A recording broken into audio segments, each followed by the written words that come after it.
For better experience, please rotate your mobile at 90 degrees. నమస్తే DSC అభ్యర్థులారా, DSC preparation 2025కు స్వాగతం. అయితే ఈరోజు మనం చర్చించుకోబోయే విషయాలు ఏంటంటే, నిన్న నారా లోకేష్ గారు విద్యాశాఖ అధికారులతో సమావేశంలో మాట్లాడుతున్నటువంటి విషయాల గురించి, దాని తర్వాత ఆ విషయాల్లో మనం ఏం తెలుసుకోవాలి అనేటువంటి విశ్లేషణ గురించి మనం మాట్లాడుకుందాం. ఇంకా డిఎస్సి నోటిఫికేషన్ గురించి, తర్వాత టెట్ నిర్వహణ గురించి కూడా మాట్లాడుకుందాం. అయితే మీరు మన ఛానల్కి ఫస్ట్ టైం వచ్చినట్టయితే కనుక ఖచ్చితంగా సబ్స్క్రైబ్ చేసుకుని వీడియోను కంటిన్యూ చేయండి.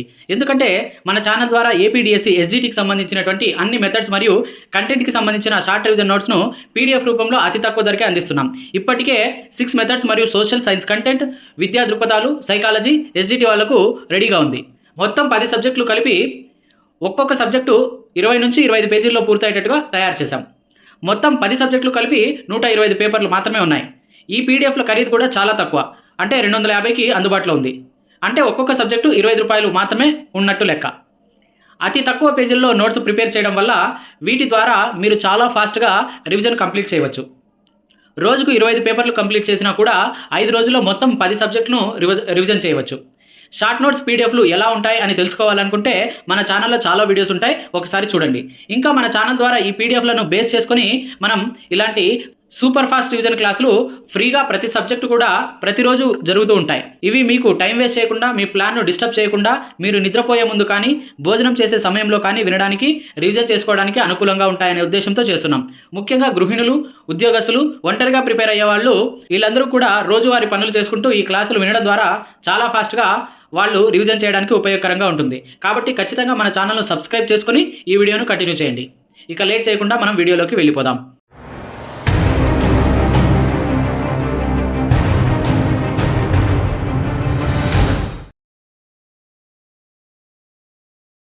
గత 4-5 రోజుల నుంచి నిన్నటి వరకు వార్తాపత్రికల్లో ఒకటే హడావిడి. డిఎస్సి రేపే వస్తుంది, ఎల్లుండి నోటిఫికేషన్ విడుదల, విద్యాశాఖ నోటిఫికేషన్కు అన్ని ఏర్పాట్లు చేస్తుంది అనేటువంటి వార్తలు వరుసగా వెలువడుతూనే ఉన్నాయి. వీటన్నింటిని బట్టి ప్రభుత్వం అనాలోచితంగా, అర్ధాంతరంగా నోటిఫికేషన్ ఇస్తుంది అని అనిపించింది. కానీ ఇవన్నీ కేవలం కోచింగ్ సెంటర్ల లబ్ధి కోసం మాత్రమే తప్పించి అభ్యర్థులకు సరైన సమాచారం అందించాలనే అభిప్రాయం అయితే ఈ కథనాల్లో ఏం లేదు అని నాకు అనిపించింది. అయితే నేను చాలా వీడియోలో చెప్పినట్టుగా ప్రభుత్వానికి 2 దారులు ఉన్నాయి. ఒకటి, దూకుడుగా ఏం జరిగినా పర్లేదు, నోటిఫికేషన్ మాత్రం ఇచ్చేద్దాం అనేటువంటి ఆలోచన. దానివల్ల మొదటి హామీ నెరవేర్చడానికి ప్రభుత్వం వీలైనంత ఎక్కువ ప్రయత్నం చేసిందనేటువంటి మాట అయినా మిగులుతుంది.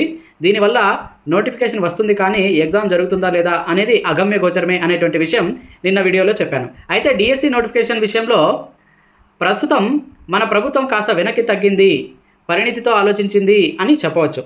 ఎందుకంటే నిన్న లోకేష్ గారు విద్యాశాఖ అధికారులతో నిర్వహించినటువంటి సమావేశం తర్వాత పరిస్థితి ఈ రకమైనటువంటి మలుపు తిరిగినట్టుగా అనిపిస్తుంది. ఆయన ప్రకటనలో స్పష్టంగా ఎటువంటి న్యాయపరమైన వివాదాలు లేకుండా డిఎస్సి నోటిఫికేషన్ జారీ చేయాలి, దానికి తగ్గట్టుగా వీలైనంత తొందరగా ఏర్పాట్లు చేయండి అనేటట్టుగా అధికారులకు సూచించారు. ఇదే మాటను ప్రతి వార్తాపత్రికలు కూడా ప్రచురించడం జరిగింది. అంతకుమించి ఒక మాట ఎక్కువ తక్కువ ఏమీ లేదు డిఎస్సి గురించి. అయితే ఇదే మాట కొన్ని కీలకమైన సందేహాలకు తావిస్తుంది. అవేంటి అంటే, ఇప్పటికే 10 నెలలు కావస్తుంది, ఇంకా ఎన్నిసార్లు త్వరలో, ఇప్పుడు మళ్ళీ త్వరలో, ఇంకెన్నిసార్లు అనేటువంటి ప్రశ్న అభ్యర్థులను వేధిస్తుంది. ఇంకొక రకంగా చూసుకుంటే టెట్ నిబంధనలపై చర్చ కూడా జరిగింది అనేటువంటి సమాచారం ఉంది.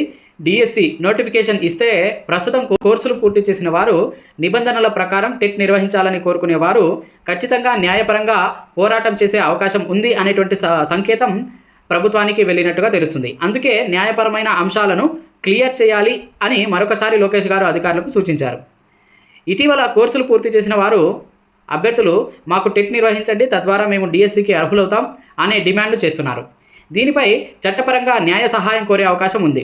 ఇది పరిష్కారం కాకుండా ఉండగానే డిఎస్సి నోటిఫికేషన్ విడుదల చేస్తే అది తిరుగులేని సమస్యకు దారితీసే అవకాశం ఉంది. నెక్స్ట్, 2018 డిఎస్సి అభ్యర్థుల న్యాయ పోరాటంలో అప్పటి నియామకాలపై వివాదాలు ఇంకా కొనసాగుతూనే ఉన్నాయి. తాజా నోటిఫికేషన్ విడుదల అవ్వటం వల్ల మళ్ళీ పాత సమస్యలు తలెత్తే అవకాశం కూడా ఉంది. ఇది మరోసారి ఆలస్యం కలిగించే అంశం.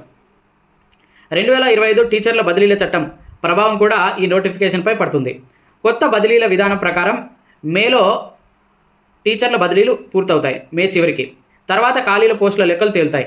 అప్పుడే రోస్టర్ పాయింట్లు ఖరారు చేసి వాటి ఆధారంగా డిఎస్సి పోస్టులు ఖరారు చేయడం అనేది చాలా సమంజసమైనటువంటి విషయం. అంటే ఇప్పటికీ చాలా అడుగులు పెండింగ్ ఉన్నాయి. అంటే చాలా విషయాలు ఒక కొలిక్కి రావాల్సినటువంటి అవసరం ఉంది. ఇక కేంద్రం నుంచి ఎస్సీ వర్గీకరణ మీద క్లియరెన్స్ రావాల్సి ఉంది.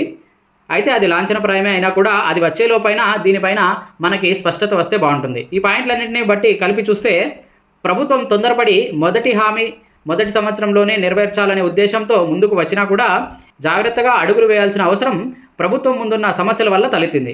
ఇది వెనకడుగు కాదు కానీ వ్యూహాత్మక నిర్ణయం అని కూడా మనం భావించవచ్చు. కాబట్టి అభ్యర్థులుగా మనం భావోద్వేగాలతో కాకుండా సమాచారం ఆధారంగా నిర్ణయాలు తీసుకొని ముందుకు వెళ్లాల్సిన అవసరం ఉంది. నోటిఫికేషన్ ఆలస్యమైన టెట్ నిర్వహించే అవకాశం ఇప్పటికే ఉంది కాబట్టి ఇది మంచి ప్రిపరేషన్కు అవకాశం.